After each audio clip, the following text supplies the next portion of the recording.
Hello मित्रों, नमः संस्कृताय। आप लोग कैसे हैं? आशा करती हूँ अच्छे होंगे। मैं सीमा वर्मा अपने यूट्यूब चैनल ओम अध्ययन केंद्र से आप सभी लोगों का स्वागत करती हूँ। आज मैं बिहार टीजीटी पीजीटी एवं बिहार जूनियर शिक्षक भर्ती का 9वां मॉडल पेपर आप लोगों को हल कराऊंगी। पिछली वीडियो में 8 मॉडल पेपर हो चुके हैं। तो मित्रों, अभी तक मैंने एक जगह इस पर ध्यान नहीं दिया था। ये जो बिहार गंगा मॉडल पेपर है, अभी तक मुझे लग रहा था केवल ये टीजीटी पीजीटी के लिए है, लेकिन मैंने आज गद्यांश पे ध्यान दिया तो जो गद्यांश इसमें पूछे गए हैं वो सभी कक्षा 6, 7, 8 बिहार एनसीईआरटी में जो 6, 7, 8 की बुक चल रही है वहीं से ये गद्यांश इसमें दिया हुआ है। तो जो मित्र जो है बिहार जूनियर शिक्षक भर्ती के लिए तैयारी कर रहे हैं वो लोग ये मॉडल पेपर ज़रूर हल करें, क्योंकि उन लोगों के लिए बहुत ही इम्पॉर्टेंट है। तो आज की क्लास शुरू करने से पहले आप सभी मित्रों से अनुरोध है कि जिन्होंने चैनल को सब्सक्राइब नहीं किया है प्लीज़ चैनल को लाइक, सब्सक्राइब, शेयर करिएगा और क्लास अच्छी लगे तो एक प्यारा सा कमेंट करिएगा। चलिए फ्रेंड्स, आज की क्लास शुरू करते हैं।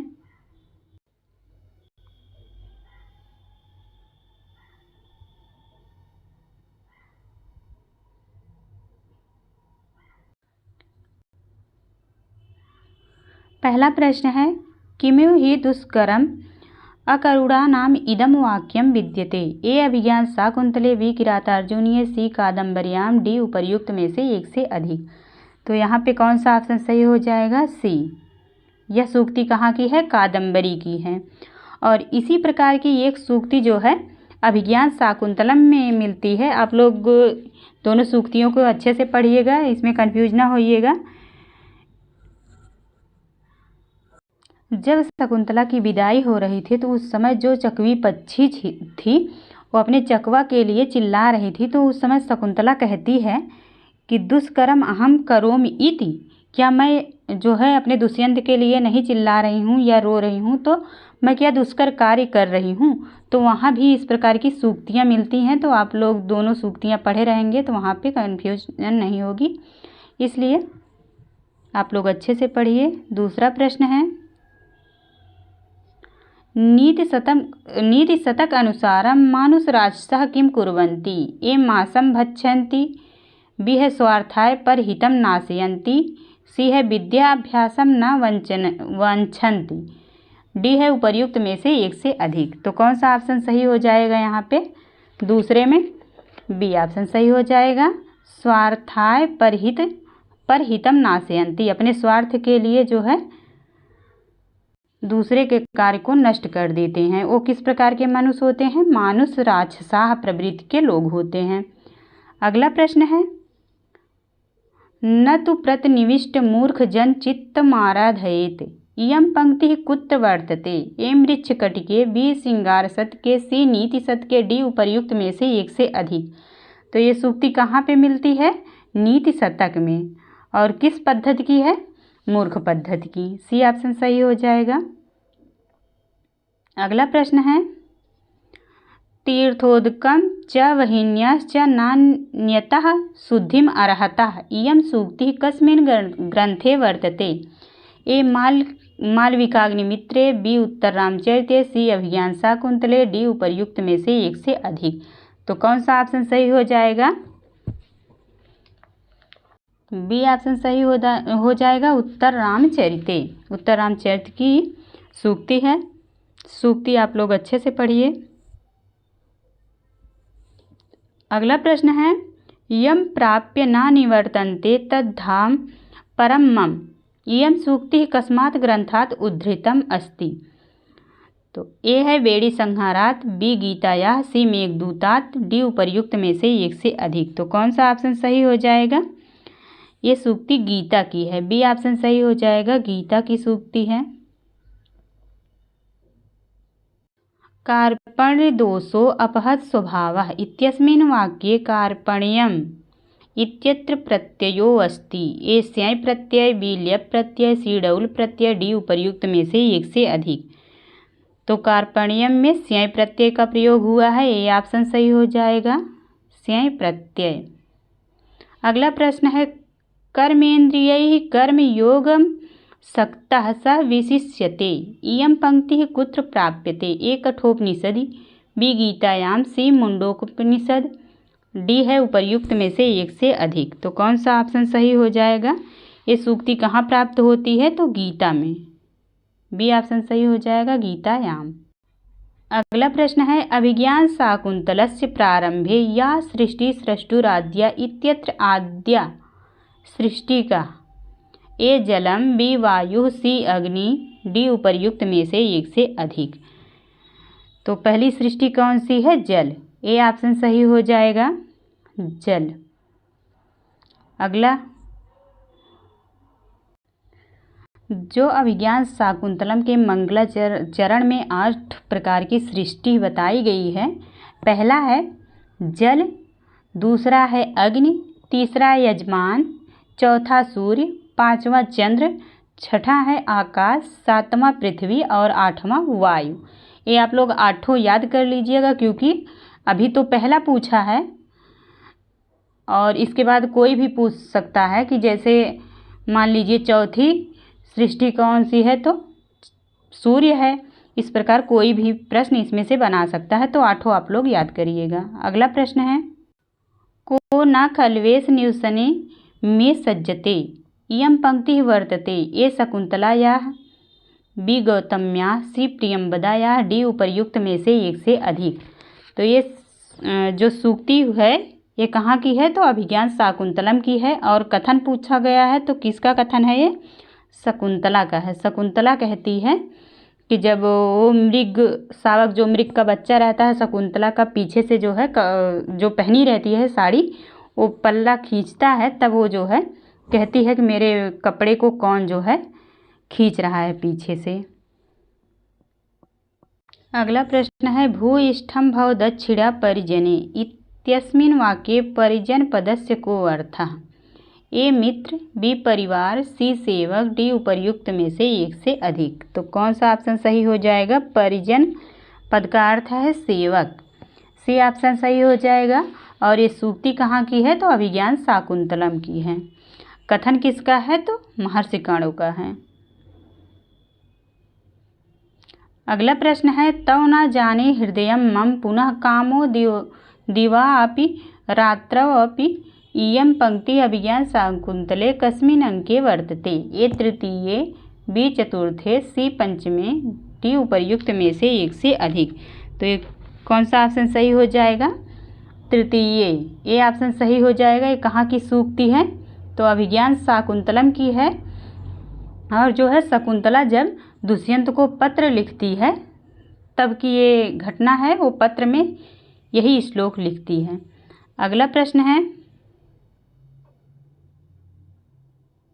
यत् पूर्वम विधिना, अब खाली स्थान दिया हुआ है, तन मार्जितुम कह क्षमा रिक्त स्थानम पूरयत। ए हस्तलिखितम, बी ललाट लिखितम, सी पत्र लिखितम, डी उपर्युक्त में से एक से अधिक।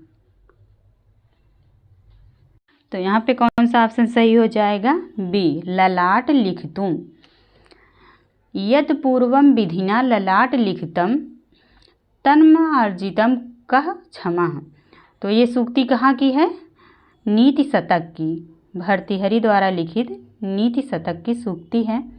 अगला प्रश्न है किसलयम यु मुग्धम बंधनाद विप्रलूनम हृदय कमल शोषी दारुणो दीर्घ शोकः।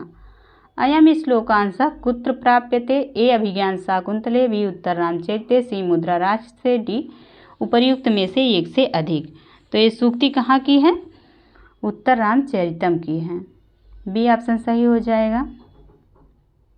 अगला प्रश्न है दिष्ट्या अपरिहीन धर्मः खलु स राजा उक्तियम् उत्तर रामचरिते वर्तते। ये सीतायाः, वी तमसायाः, सी वासंत्याः, डी उपर्युक्त में से एक से अधिक।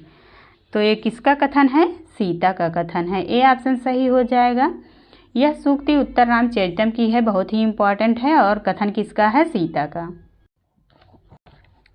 अगला प्रश्न है चित्र दर्शनम इत्याख्य अंकः कस्मिन् नाटके वर्तते। ए उत्तर रामचरिते, बी मालविकाग्निमित्रे, सी अभिज्ञान शाकुंतले, डी उपर्युक्त में से एक से अधिक। तो कौन सा ऑप्शन सही हो जाएगा? उत्तर रामचरिते। ये सूक्ति कहाँ की है? उत्तर रामचरित की। उसके बाद चित्र दर्शन अंक पूछा गया है। तो पहले अंक का नाम क्या है?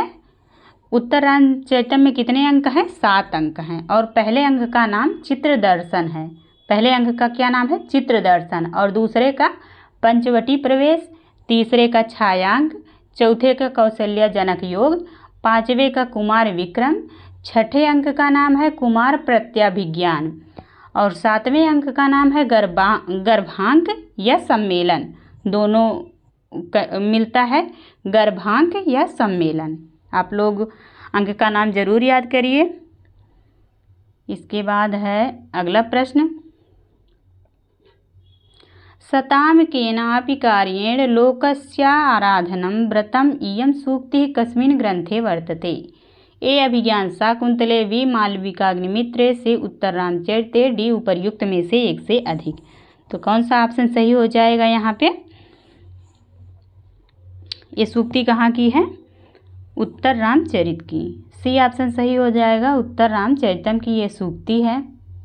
अगला प्रश्न है 17 नंबर, मेघदूत अनुसारेण वर्षा काले के मानसम यान्ति? ए हंसाः, बी मयूराः, सी चकोराः, डी उपर्युक्त में से एक से अधिक। तो कौन सा ऑप्शन यहाँ पे सही हो जाएगा? हंसाः। ये ऑप्शन सही हो जाएगा, हंसाः। अगला प्रश्न है, प्राप्ते मित्रे भवति विमुखा किम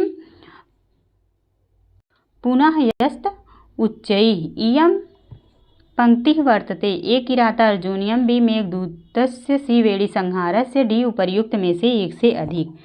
तो ये सूक्ति कहाँ की है? मेघदूतम की। बी ऑप्शन सही हो जाएगा, ये सूक्ति मेघदूतम की है।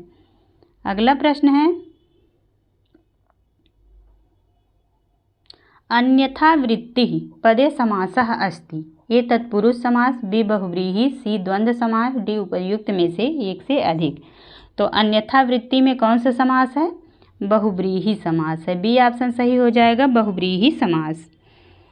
अगला प्रश्न है, मेघदूते राजराजस्य दध्यौ इत्यत्र राजराजस्य पदेन अभिहितो अस्ति? ए मेघः, बी यक्षः, सी कुबेरः, डी एक से अधिक। तो यहाँ पे कौन सा ऑप्शन सही हो जाएगा? सी कुबेरः। राजराजस्य पद किसके लिए आया है? तो कुबेर के लिए आया है। अगला प्रश्न है, बुद्ध चरिते सप्तविंश सर्गस्य नाम किम?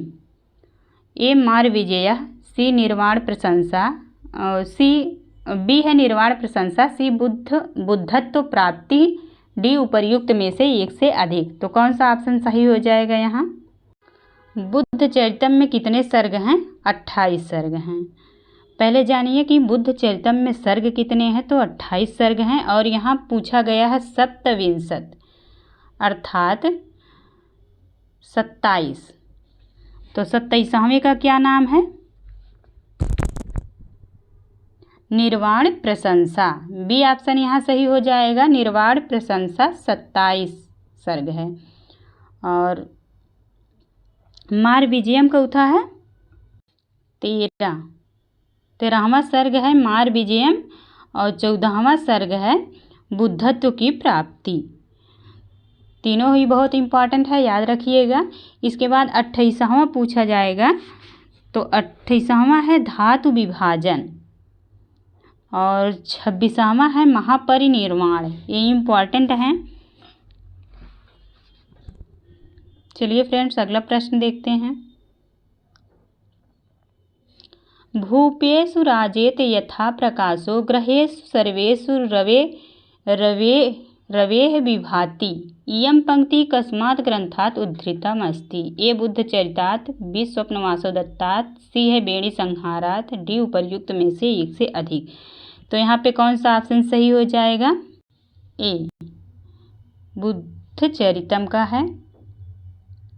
अगला प्रश्न है, बुद्धचरितस्य रचना कालः अस्ति? ए प्रथम शताब्दी ईस्वी, बी प्रथम शताब्दी पूर्वार्ध, सी है प्रथम शताब्दी का उत्तरार्ध, डी उपर्युक्त में से एक से अधिक। तो कौन सा ऑप्शन सही हो जाएगा? ए प्रथम शताब्दी ईस्वी। अगला प्रश्न है परंपरागते लोके दृश्यते रूपतुल्यता इयं सूक्ति कस्मात् ग्रंथात् उद्धृतम् अस्ति। ए मेघदूतात्, बी बेड़ी संहारात्, सी स्वप्नवासो दत्तात्, डी उपर्युक्त में से एक से अधिक। तो यहाँ पे सी ऑप्शन सही हो जाएगा, स्वप्नवासो दत्तात्। अगला प्रश्न है स्वप्नवासो दत्ते पद्मावत्या उदयनेन सह विवाहः कस्मिन् अंके अभवत्। ए चतुर्थ अंके, बी प्रथम अंके, सी द्वितीय अंके, डी उपर्युक्त में से एक से अधिक। तो यहाँ पे ए ऑप्शन सही हो जाएगा, स्वप्नवासो दत्ता में उदयन और पद्मावती का विवाह जो है चौथे अंक में हुआ था।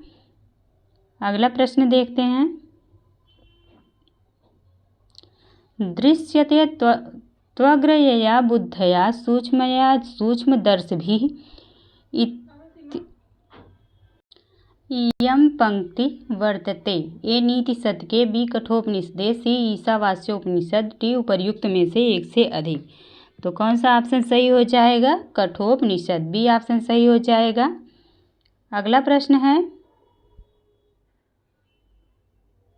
भयाद इंद्रश्च वायुश्च मृत्युः धावति पंचमः अयं मंत्रः कस्मात् ग्रंथात् उद्धृतो अस्ति। ए ईशावास्योपनिषद, बी कठोपनिषद, सी बृहदारण्यकोपनिषद, डी उपर्युक्त में से एक से अधिक।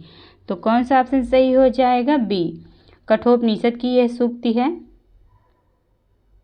अगला प्रश्न है कौटिल्यस्य निवास स्थानम कुत्र अस्ति। ए पाटलिपुत्रे, बी तक्षशिलायां, सी कन्नौजे, डी उपर्युक्त में से एक से अधिक। तो कौटिल्य का निवास स्थान कहाँ है, पाटलिपुत्र में। ए ऑप्शन सही हो जाएगा। अगला प्रश्न है अर्थशास्त्रस्य चतुर्था अधिकरणम वर्तते। अर्थशास्त्र का चतुर्थ अधिकरण क्या है। ए है विनयाधिकारिकम, बी कंटकशोधनम, सी अध्यक्ष प्रचारः, डी उपर्युक्त में से एक से अधिक। तो कौन सा ऑप्शन सही हो जाएगा, बी ऑप्शन सही हो जाएगा। चौथे अधिकरण का नाम क्या है, कंटकशोधनम। और अध्यक्ष प्रचारः चौथा अधिकरण है दूसरा, विनयाधिकारिकम पहला है। अगला प्रश्न है अब यहाँ से 30 से 34 नंबर प्रश्न तक गद्यांश दिया हुआ है। गद्यांश को पढ़कर उत्तर देना है। संस्काराः प्रायेण पंचविधाः सन्ति जन्मपूर्वास्त्रयः शैशवः षट् शैक्षणिकाः पंच गृहस्थसंस्काराः विवाहरूपाः एकः मरणोत्तरसंस्कारश्च एकः एवं षोडशसंस्काराः भवन्ति। जन्मपूर्वसंस्कारेषु गर्भाधानं पुंसवनं सीमान्तोन्नयनं चेति त्रयो भवन्ति। अत्र गर्भरक्षा गर्भस्थस्य संस्कारोरोपणं गर्भत्वयश्च प्रसन्नता चेति प्रयोजनकल्पयितमस्ति। शैशवसंस्कारेषु जातकर्म नामकरणं निष्क्रमणम् अन्नप्राशनं चूडाकरणं कर्मं कर्णवेधश्चेति क्रमशः भवन्ति।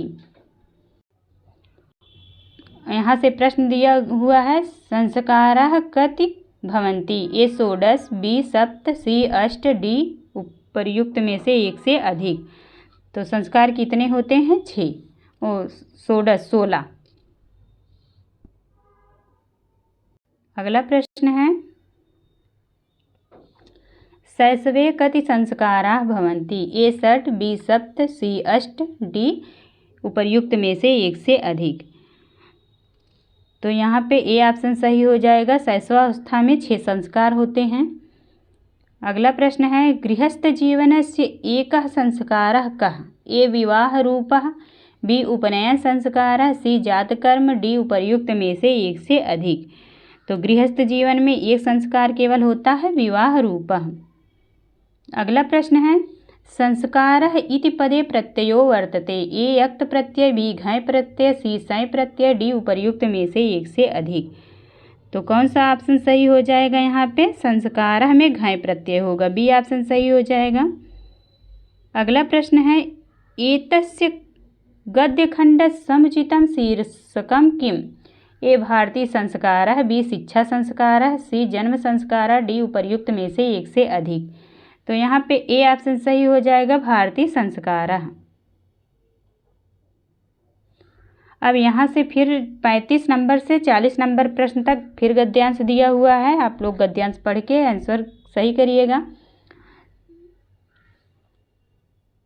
चंपारण्ये सरोवरे एकः कूर्मः निवसति स्म। तस्य मित्रता शशकेन अभवत्।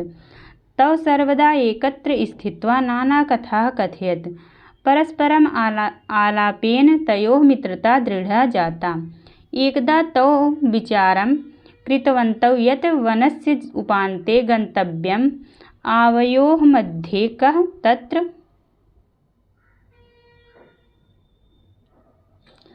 प्रथमं गच्छेत्? कूर्मः कथयत् अहमेव तत्र प्रथमं गमिष्यामि।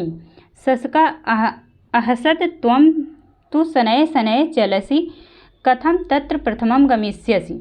अहमेव तत्र प्रथमं प्राप्स्यामि। तो ये गद्यांश देखिए कक्षा 7 की है। अमृता कक्षा 7 भाग 2 पेज नंबर 9 पे है।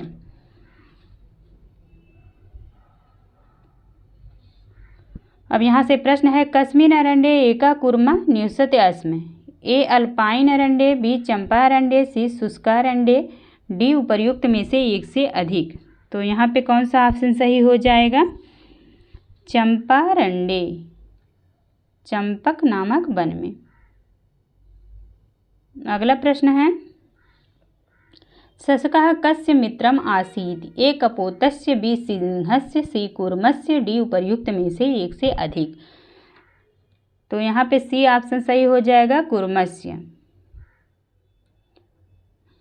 अगला प्रश्न है, कः शनैः शनैः चलति? ए शशकः, बी कूर्मः, सी बकः, डी उपर्युक्त में से एक से अधिक।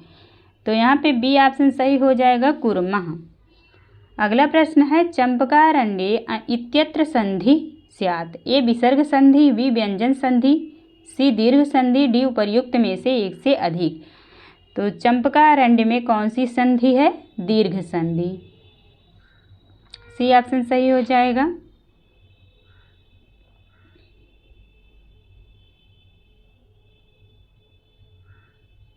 अब अगला प्रश्न है, स्थित्वा इति पदे प्रत्ययो वर्तते। ए अक्त प्रत्यय, बी अक्त्वा प्रत्यय, सी ल्यप प्रत्यय, डी उपर्युक्त में से एक से अधिक। स्थित्वा में अक्त्वा प्रत्यय है, बी ऑप्शन सही हो जाएगा। अगला प्रश्न है, कूर्मः इति पदस्य को अर्थः। ए मेढक, बी कछुआ, सी मछली, डी उपर्युक्त में से एक से अधिक। तो कूर्मः का अर्थ क्या है? कछुआ। बी ऑप्शन सही हो जाएगा।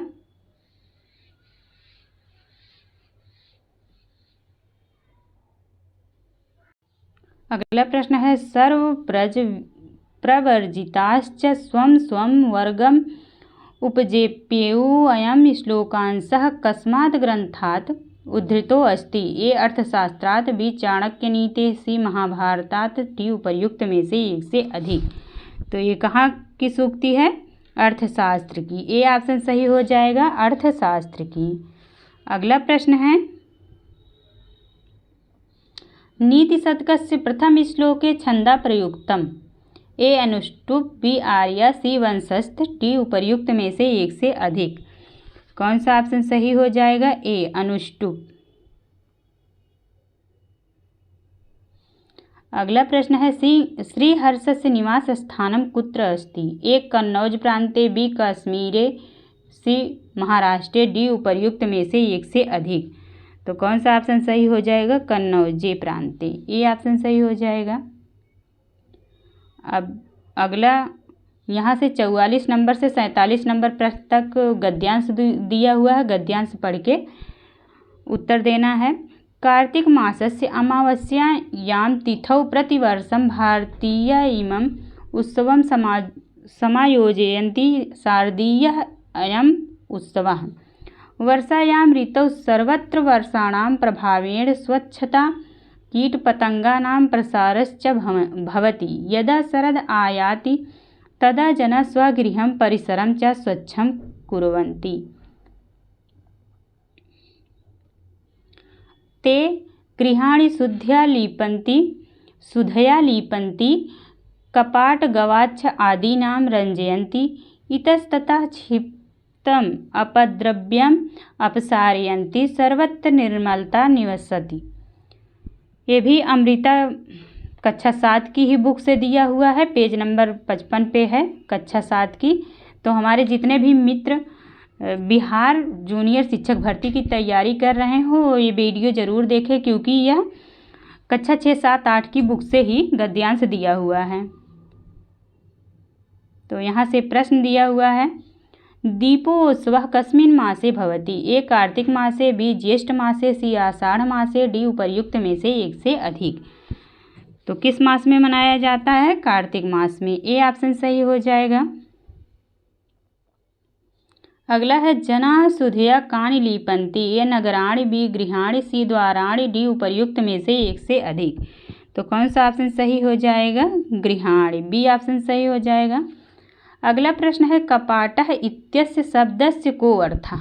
ए किवाड़, बी दरवाजा, सी खिड़की, डी उपर्युक्त में से एक से अधिक। तो कपाट का अर्थ दरवाजा भी होता है और किवाड़ भी होता है। तो यहाँ पे डी ऑप्शन सही हो जाएगा, क्योंकि ए और बी दोनों सही हैं। अब यहाँ से अगला प्रश्न है, दीपोत्सव इत्यत्र संधि स्यात्? ए वृद्धि संधि, बी विसर्ग संधि, सी गुण संधि, डी उपर्युक्त में से एक से अधिक। दीपोत्सव में दीप धन उत्सव है तो गुण संधि होगा, सी ऑप्शन सही हो जाएगा। अगला प्रश्न है, व्याकरणम इति पदे प्रत्ययो वर्तते? ए ल्यप, बी ल्यूट, सी सै, डी उपर्युक्त में से एक से अधिक।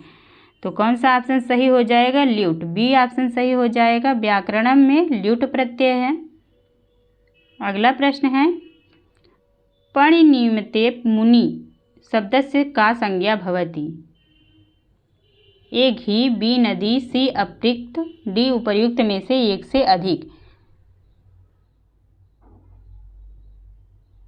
तो यहाँ पे मुनि में कौन सी संज्ञा हुई है?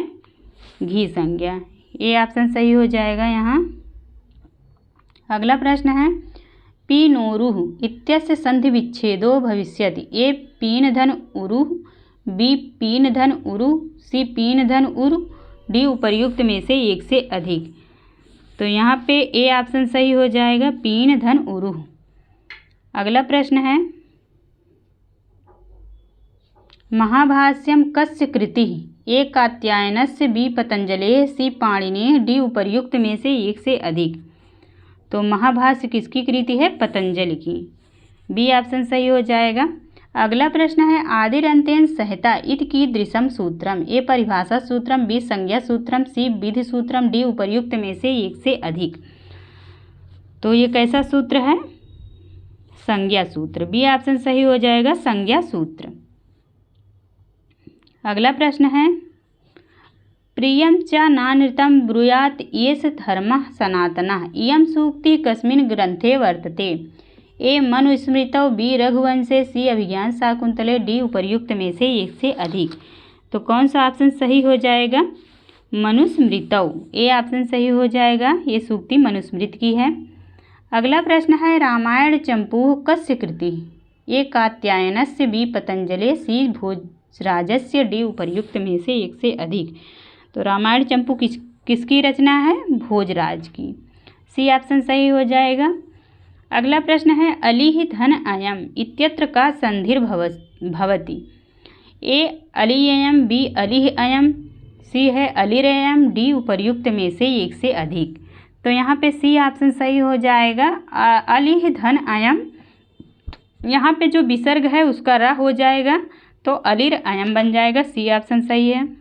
अब अगला प्रश्न है, पितृऋषभ इत्यत्र संधि विच्छेदो भविष्यति? ए पितृधन ऋषभ, बी पितृधन ऋषभ, सी पितृधन सभा, डी उपर्युक्त में से एक से अधिक। तो कौन सा ऑप्शन सही हो जाएगा? ए ऑप्शन सही हो जाएगा, पितृधन ऋषभ। अब अगला प्रश्न है, पंचयते इत्यस्य संधि विच्छेदो भविष्यति? ए पंचधन एते, बी पंचधन चैते, सी है पंचधन आयते, डी उपर्युक्त में से एक से अधिक। तो कौन सा ऑप्शन सही हो जाएगा? ए पंचधन एते। अगला प्रश्न है, पृष्ठेन कुब्जः इत्यत्र तृतीया केन सूत्रेण विधीयते। ए है अपवर्गीय तृतीया, बी एनांग विकारः, सी सहयुक्ते या प्रधाने, डी उपर्युक्त में से एक से अधिक। तो ये किस सूत्र से हुआ है? एनांग विकारः से। बी ऑप्शन सही हो जाएगा। अगला प्रश्न है दैतेभ्यः हरि अलम इत्यत्र चतुर्थी केन सूत्रेण भविष्यति। ए है स्पृहे रिप्सिता, बी है नमः स्वस्ति स्वाहा अलम वसड योगाच्च, सी चतुर्थे संप्रदाने, डी उपर्युक्त में से एक से अधिक। तो ये किस सूत्र से हुआ है? बी ऑप्शन सही हो जाएगा, नमः स्वस्ति स्वाहा अलम वसड योगाश्च। अगला प्रश्न है 32 इति अंकस्य कृते पदम लिख्यते। ए 32 अर्थात 32, और बी है 22 अर्थात 23, और सी है 32, इसका भी 32 होगा। तो कौन सा ऑप्शन सही हो जाएगा यहाँ? 60 का 32, सी ऑप्शन सही हो जाएगा 32। 61 का है नर्तकी इति पदे प्रत्ययो वर्तते। ए ङीन प्रत्यय, सी गीस प्रत्यय, सी ङीप प्रत्यय, डी उपर्युक्त में से एक से अधिक। तो नर्तकी में कौन सा प्रत्यय होता है? ङीस प्रत्यय, बी ऑप्शन सही हो जाएगा। अगला प्रश्न है चटक धन टाप इत्यत्र किम सत्यम। ए चटकी, बी चटकाय, सी चटका, डी उपर्युक्त में से एक से अधिक। यहाँ पे कहा गया है चटक शब्द में यदि टाप प्रत्यय लग जाता है तो क्या शब्द बनता है? तो चटका बनता है, स्त्रीलिंग में चटका। अगला प्रश्न है संस्कृत भाषायाम 88 संख्या वर्तते। ए 80 अर्थात 80, बी है 88 अर्थात 88, डी है 67 अर्थात 66, डी है उपर्युक्त में से एक से अधिक। तो कौन सा ऑप्शन सही हो जाएगा? बी 88। अगला प्रश्न है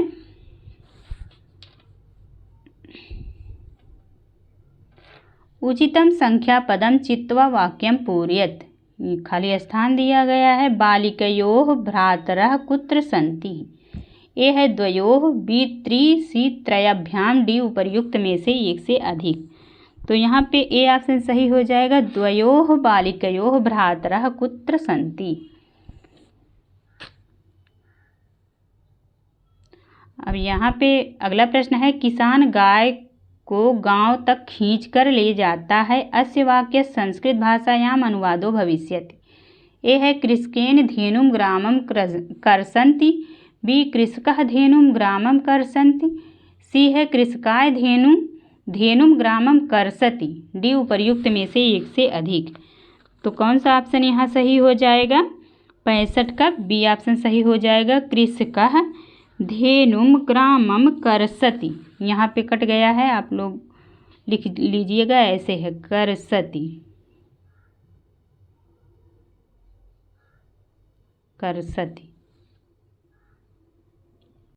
अगला प्रश्न है राम कलम से पत्र लिखता है। अस्य वाक्य संस्कृत भाषायाम अनुवादो भविष्यति। ए है रामः कलमेन पत्रम लिखति, बी रामेण कलमं पत्रम लिखन्ति, सी रामः कलमेन पत्रम लिखसि, डी उपर्युक्त में से एक से अधिक। तो यहाँ पे ए ऑप्शन सही हो जाएगा, रामः कलमेन पत्रम लिखति। अगला प्रश्न है राष्ट्रपति इत्यस्य विग्रह स्यात्। ए राष्ट्रं प्रति, बी राष्ट्राय पति, सी राष्ट्रस्य पति, डी उपर्युक्त में से एक से अधिक। तो यहाँ पे सी ऑप्शन सही हो जाएगा, राष्ट्रस्य पति, राष्ट्र का पति। अगला प्रश्न है अलुक समासस्य किम उदाहरणम। ए आत्मनेपदम, बी सरसिजम, डी खेचरः, डी उपर्युक्त में से एक से अधिक। तो कौन सा ऑप्शन सही हो जाएगा? उपर्युक्त में से एक से अधिक, डी ऑप्शन सही हो जाएगा। तीनों में जो है अलुक तत्पुरुष समास है। अगला प्रश्न है उभय पद प्रधानः समासो वर्तते। उभय अर्थात दोनों पद जहाँ प्रधान हो वो कौन सा समास होता है? ए कर्मधारय, बी द्वंद्व, सी अव्ययी भाव, डी उपर्युक्त में से एक से अधिक। तो बी ऑप्शन सही हो जाएगा। द्वंद्व समास, द्वंद्व समास में क्योंकि दोनों जो है पद समान होते हैं, जैसे माता च पिता च, माता भी जो है प्रधान है और पिता भी प्रधान है। अगला प्रश्न है कृषकेण बीजानि उप्यन्ते इत्यस्य वाच्य परिवर्तनं भवति। ए कृषकः बीजम् उप्यन्ति, बी कृषकः बीजानि वपन्ति, सी है कृषकः बीजानि वपति, डी उपर्युक्त में से एक से अधिक। तो यहाँ पे जो है ये कर्मवाच्य में दिया हुआ है, इसको कर्तृवाच्य में बदलना है। तो कृषकेण का कृषका हो जाएगा और उप्यन्ते के वपति हो जाएगा। तो सी ऑप्शन सही हो जाएगा यहाँ पे, कृषकः बीजानि वपति। अगला प्रश्न है मुनिः रामायणं कथयिष्यति इति वाक्यस्य कर्मवाच्ये प्रयोगो अस्ति।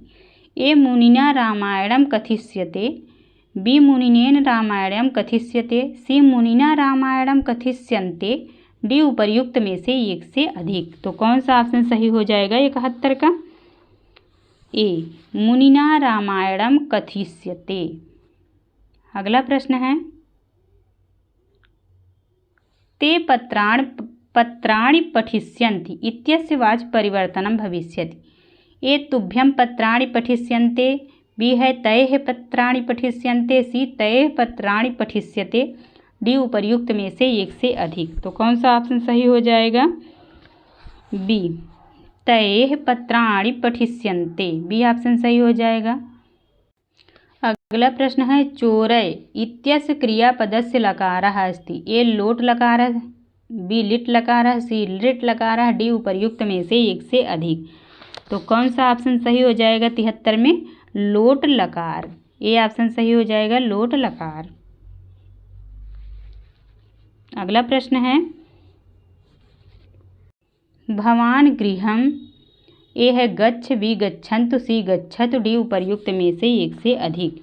तो यहाँ पे सी ऑप्शन सही हो जाएगा, गच्छन्तु, गच्छतु। अगला प्रश्न है लोट लकारस्य रूपम अस्ति। ए जानीतां, बी जानीथाः, सी जायेते, डी उपर्युक्त में से एक से अधिक। तो यहाँ पे ए ऑप्शन सही हो जाएगा, जानीतां। अगला प्रश्न है राम शब्दस्य षष्ठी विभक्ते द्विवचनं रूपं लिखत। ए रामयोः, बी रामेण, सी रामस्य, डी उपर्युक्त में से एक से अधिक।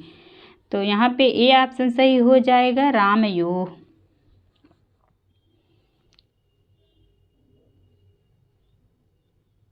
अगला प्रश्न है सखी शब्दस्य प्रथमा विभक्तौ एकवचने रूपम अस्ति। ए सखी, बी सखी, सी सखा, डी उपर्युक्त में से एक से अधिक।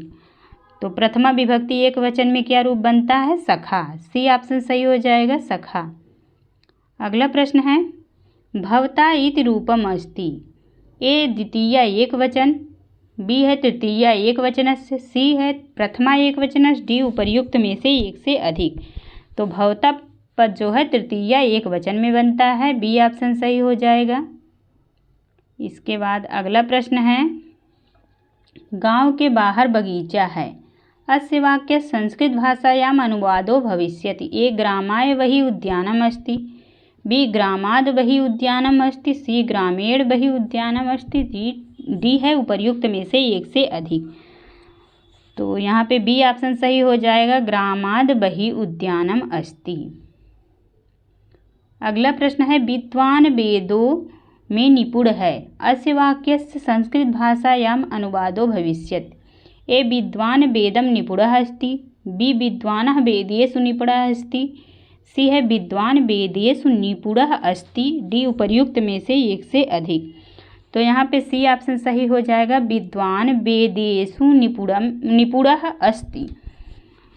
तो आज की 80 नंबर प्रश्नों की श्रृंखला समाप्त हुई। आप लोगों को यदि प्रश्नोत्तरी अच्छी लगी हो तो प्लीज़ चैनल को लाइक, सब्सक्राइब, शेयर करिएगा। आज की क्लास यहीं पे समाप्त करते हैं। धन्यवाद।